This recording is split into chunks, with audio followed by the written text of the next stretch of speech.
Monsieur le Président, au nom du corps groupe composé de l'Afrique du Sud, de la Croatie, du Mozambique, du Pérou, du Royaume-Uni et de Vanuatu et de mon pays, l'Algérie, j'ai le plaisir de présenter le projet de résolution L21 intitulé « Impact des mines antipersonnelles sur la pleine jouissance de tous les droits de l'homme ».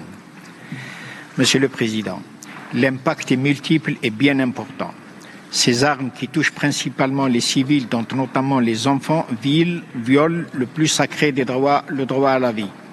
Elles compromettent le droit à la sécurité en instaurant un climat de peur constant dans les régions affectées. Elles entravent le droit à la liberté de circulation en transformant des terres, des routes et des villages en pièges mortels.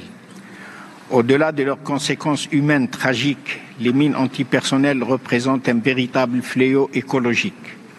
Leur présence entraîne une dégradation importante des écosystèmes et freine les efforts de développement durable dans les régions affectées.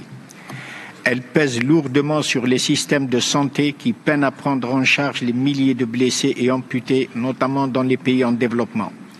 L'impact psychologique est tout aussi dévastateur. Les victimes et leurs familles vivent avec des traumatismes profonds, une stigmatisation sociale et une perte d'espoir en un avenir meilleur.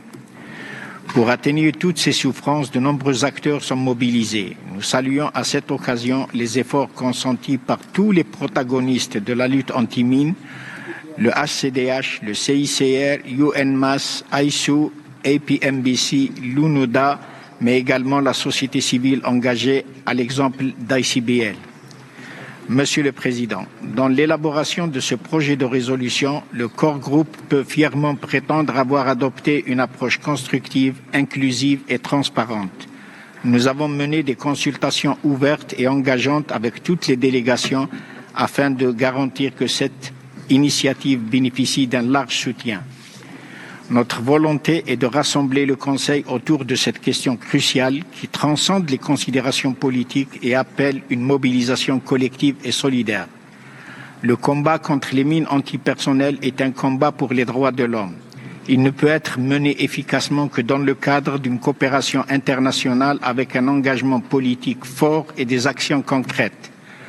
En ce 4 avril, journée internationale pour la sensibilisation aux problèmes des mines et l'assistance à la lutte anti-mines, nous exprimons nos remerciements à tous les coparrains et exhortons tous les membres du Conseil à se joindre au consensus sur ce projet de résolution que nous voulons un vif hommage aux victimes et survivants des mines antipersonnelles. Ne les oublions pas. Je vous remercie.